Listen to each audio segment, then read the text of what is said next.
Hello students, आज हम class 8 की साइंस की वर्कशीट नंबर 18 कर रहे हैं। ये 16 सितंबर के लिए आई है। इसमें हम metals and non metals chapter के बारे में पढ़ रहे हैं। आज का हमारा टॉपिक है डिस्प्लेसमेंट रिएक्शन। चलिए बच्चों, शुरू करते हैं। We have learned that some metals are very reactive and some are less reactive and some metals do not react with anyone. हमने लास्ट वर्कशीट में पढ़ा था कि कुछ मेटल्स बहुत ज़्यादा रिएक्टिव होती हैं, जैसे सोडियम, पोटेशियम। उन्हें अगर हम एयर में रख देते हैं तो वो फायर कैच कर लेती हैं। कुछ मेटल्स कम रिएक्टिव होती हैं और कुछ मेटल्स जैसे गोल्ड और सिल्वर तो रिएक्शन बहुत ही कम करती हैं। Now we will learn about the reactivity of metals with the help of displacement reaction. आज हम मेटल्स की रिएक्टिविटी को डिस्प्लेसमेंट रिएक्शंस की हेल्प से समझेंगे। For this let's do an activity. यहाँ पर एक एक्टिविटी दी गई है। Take 500 ml beakers and label them A, B, C, D, E.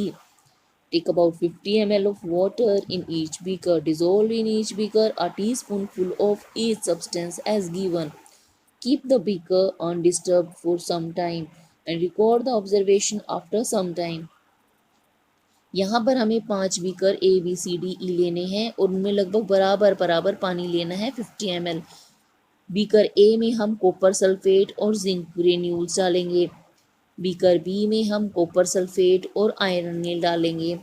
Beaker सी में हम जिंक सल्फेट और कॉपर टर्निंग्स डालेंगे। डी में आयरन सल्फेट और कॉपर टर्निंग्स और ई में जिंक सल्फेट आयरन की नील। और अब हम इन्हें कुछ देर बाद ऑब्जर्व करेंगे। थोड़ी देर बाद हम देखेंगे कि इनमें कुछ बीकर में बदलाव आ गया है। बीकर ए का रंग ब्लू से चेंज हो गया और ब्लू कलर डिसअपियर हो गया। बी में ब्लू से ग्रीन कलर आ गया। लेकिन कुछ बीकर्स में सी, डी, ई में कोई भी चेंज नहीं आया।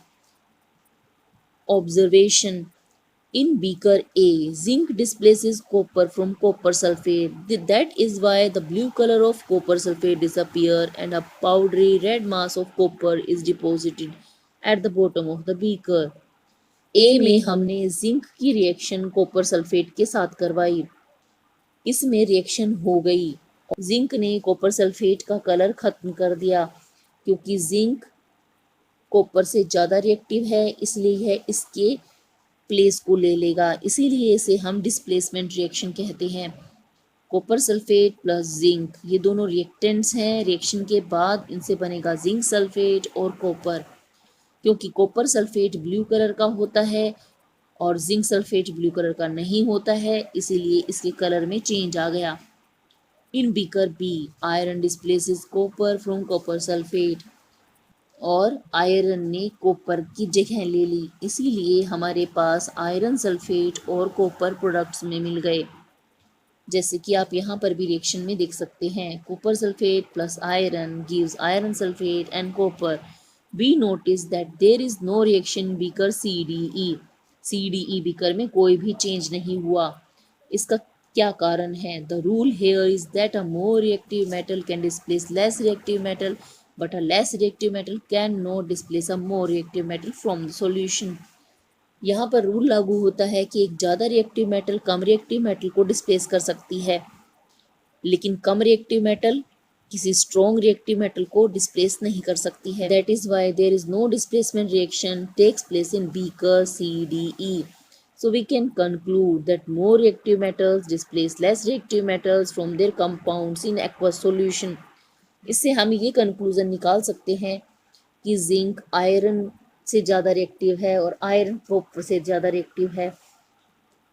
इसका मतलब जिंक आयरन और कॉपर को डिस्प्लेस कर सकती है, लेकिन आयरन सिर्फ कॉपर को डिस्प्लेस कर सकता है, क्योंकि आयरन कॉपर से ज़्यादा रिएक्टिव है और कॉपर किसी को भी डिस्प्लेस नहीं कर सकता। इसलिए हम रिएक्टिविटी को इस तरह से दिखा सकते हैं कि zinc is the most reactive, copper is the least reactive, and iron has the intermediate reactivity. Check yourself. What is the color of copper sulfate and copper? Color of the copper sulfate is blue and copper is shiny brown. Why the Copper cannot displace zinc from its salt solution. Copper is less reactive metal. So less reactive metal cannot displace a more reactive metal from its solution. Question 3. Arrange zinc, iron, copper metals in decreasing order of their reactivity. Zinc is most reactive and copper is least reactive. Question 4. What happens when an iron nail is placed in a copper sulfate solution? When iron nail is placed in copper sulfate solution, it will show displacement. It will displace copper and it will form iron sulfate and copper. Question 5. Complete the reaction zinc plus dash arrow. यहाँ पर हमें zinc sulphate और copper मिला है। इसका मतलब अगर हम कॉपर सल्फेट लेके चले होंगे तो जिंक ने कॉपर को डिस्प्लेस किया होगा और जिंक सल्फेट बनाया होगा। इसका आंसर CuSO4 है। आज की वर्कशीट में बच्चों में इतना ही करना है। जल्द ही नेक्स्ट वर्कशीट के सॉल्यूशन के साथ मिलेंगे।